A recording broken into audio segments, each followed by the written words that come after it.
नमस्कार दोस्तों, स्वागत है आपका हमारे यूट्यूब चैनल सरकारी चैंपियन में। तो दोस्तों आज हम बात करने वाले हैं यूपी पुलिस जेल वार्डर की वैकेंसी के बारे में।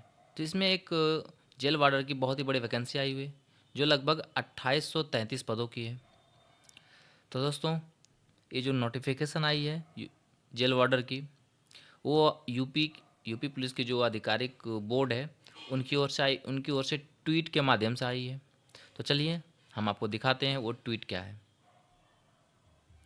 तो जैसा कि आप देख पा रहे हैं, ये उत्तर प्रदेश पुलिस रिक्रूटमेंट और प्रमोशन बोर्ड की ओर से ये ट्वीट है, जिसमें से उन्होंने लिखा है कि प्रदेश पुलिस भर्ती एवं प्रोन्नति बोर्ड को कारागार मुख्यालय उत्तर प्रदेश से प्राप्त अधियाचना जेल वार्डर के कुल 2833 पदों हेतु विज्ञापित का प्रकाशन अप्रैल माह के अंत तक संभावित है। उन्होंने साफ साफ कर दिया है कि अप्रैल माह के अंत तक में ये पदों की जो विज्ञप्ति है ना, वो संभावित है। और इससे संबंधित जो भी सूचना आपको अगर चाहिए तो आप इस वेबसाइट पे आके विजिट करते रहेंगे, ताकि कब इसका फॉर्म फिलिंग होगा वो यहाँ पे अपडेट आ जाएंगे। और अद्यतन जानकारी के लिए बोर्ड की वेबसाइट का अवलोकन करते रहें। तो चलिए इस वैकेंसी के बारे में और बारीकी से डिटेल हम आपको बताते हैं। तो चलिए, तो दोस्तों इसमें यूपी पुलिस के जो जेल वार्डर के लिए वैकेंसी आई है 2025 वाली, इसमें 2833 रिक्तियां हैं। और इस वैकेंसी को लाने का जो मुख्य उद्देश्य है यूपी सरकार इनकी यूपी पुलिस को, उसमें यह है कि इसके पीछे का जो उद्देश्य है ना, को जेल की जो सुरक्षा है ना उसको बढ़ाना, और पूरे उत्तर प्रदेश में सुविधाओं में कानून व्यवस्था सुनिश्चित करवाना। और इसके अलावा ये जो वार्डर की वैकेंसी है, इसमें कुछ अलग अलग श्रेणियों पे अलग अलग वैकेंसीज हैं। इनकी जैसे कि कंप्यूटर ऑपरेटर ग्रेड सेकेंड के लिए 1153 रिक्तियाँ हैं। और इसी में प्रिंसिपल ऑपरेटर और हेड रेडियो ऑपरेटर के लिए 990 पद है। उसके साथ ही सहायक ऑपरेटर के लिए 345 पद और रेडियो वर्कशॉप मैन के लिए 345 पद हैं। तो इस कदम के पीछे उद्देश्य पूरे उत्तर प्रदेश में जेल सुरक्षा को बढ़ाना और इसमें जो सुधारात्मक सुविधाओं में कानून व्यवस्था को सुनिश्चित करना है। तो चलिए दोस्तों आगे हम बात करते हैं। ये जो पोस्ट है ये किस बोर्ड से है, तो जैसे कि आप देख पा रहे होंगे, ये Uttar Pradesh police recruitment and promotion board, जो हमारा यूपी का बोर्ड है, ये यूपीपी आरपीबी। इसका जो ये एडवर्टीजमेंट नंबर होंगे जब ये पब्लिश होंगे इसका, और उसके साथ इसमें जो टोटल पोस्ट है वो 2833। और सबसे बड़ी बात ये है कि इसका जो प्लेस ऑफ पोस्टिंग, आपका जो पोस्टिंग होगा वो उत्तर प्रदेश में ही होगा। कोई अदर स्टेट से भी अगर फॉर्म फिल करेंगे इसमें तो उनका भी पोस्टिंग उत्तर प्रदेश में ही होगा। नेक्स्ट आपका जो अप्लाई मोड है वह, इससे आप ऑनलाइन इस फॉर्म को फिल करेंगे। ये जो टाइप ऑफ आर्टिकल क्या है आपका, तो UP police jail ward recruitment 2025, ये आपका वैकेंसीज है। और इसका जो अप्लाई का डेट है वो अप्रैल से मई 2025, ये संभावित एक तिथि निकाला गया है। और आपका जो इसमें सैलरी यानी कि वेतनमान क्या होगी, वो संभावित ये है कि मैट्रिक्स लेवल आपका लेवल 3, जो कि 21,700 से 69,100 तक के आसपास में होगी। और इसका जो ऑफिशियल वेबसाइट है वो uppbpb.gov.in है, जिस पे आप जा कर के ये सारी डिटेल्स देख सकते हैं। और इससे रिलेटेड जो भी अपडेट आते हैं वो भी आप इस पर विज़िट करते रहेंगे। तो चलिए आगे आपका है यहाँ पे इस फॉर्म को फिल करने के लिए, अगर ये जो वैकेंसी आएगी कौन कौन एलिजिबल होंगे, तो उसके लिए यहाँ पे है क्वालिफ़िकेशन आपका। तो जो भी अभ्यर्थी यूपी बोर्ड या अन्य किसी बोर्ड से इंटरमीडिएट यानी कि 12th पास हों, उत्तीर्ण होने चाहिए, अथवा किसी मान्यता प्राप्त बोर्ड से या किसी अदर विश्वविद्यालय से इसी समकक्ष के यानी कि 12th के लेवल का कोई अलग कोर्स कर रखे हैं, और कोई वोकेशनल कोर्स भी इनके पास अगर होंगे तो वो भी अभ्यर्थी एलिजिबल होंगे। चलिए आगे हम बात करते हैं।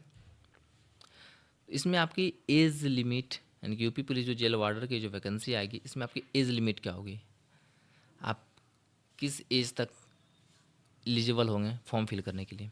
तो उसके लिए न्यूनतम आयु जो है ना वो 18 वर्ष रखी गई है, वो संभावित है।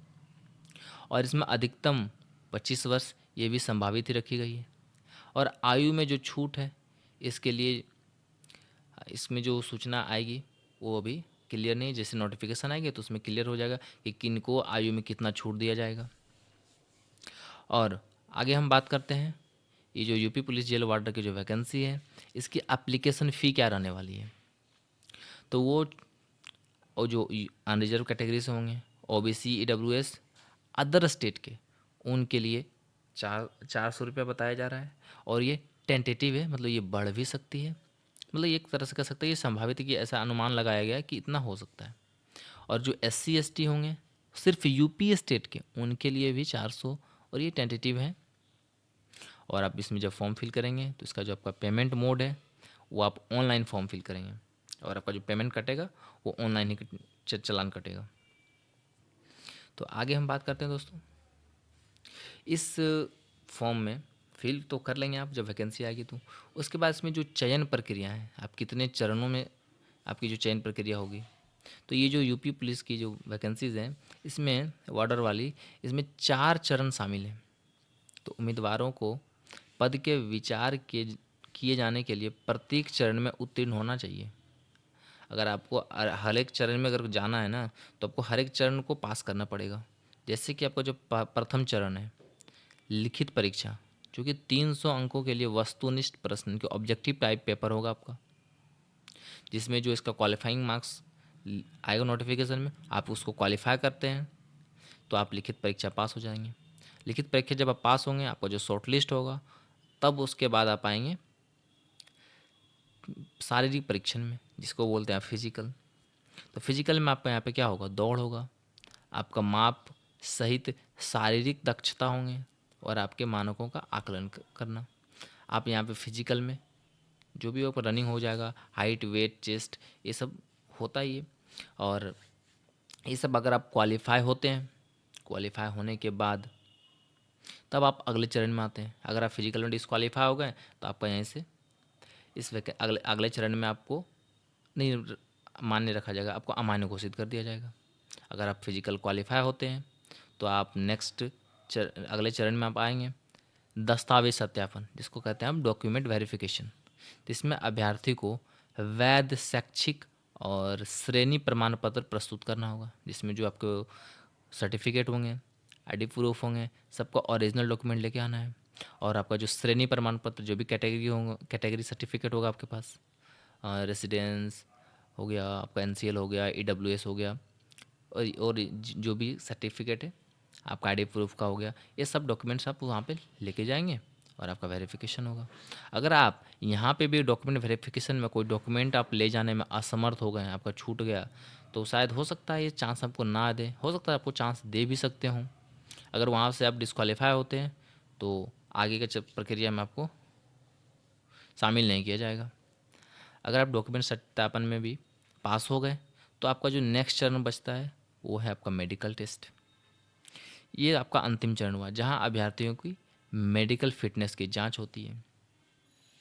और आपका जैसे मेडिकल फिटनेस में आप जांच हुआ, आप फिजिकली अगर फिट है तो फिर नेक्स्ट आपका मेरिट क्लियर हो गए, आप ज्वाइनिंग के लिए जाएंगे। तो दोस्तों, उम्मीद है आपको ये जानकारी पसंद आई होगी। अगर आपको इस वैकेंसी से रिलेटेड और भी जो जानकारी अगर आप चाहते हैं तो आप हमारे कमेंट बॉक्स में ज़रूर पूछें। वीडियो अच्छे लगे हो तो आप इसको लाइक करें, हमारे चैनल सरकारी चैंपियन को आप सब्सक्राइब करें, और आगे हम मिलते हैं अगले वीडियो में। तब तक के लिए ऑल द बेस्ट, धन्यवाद।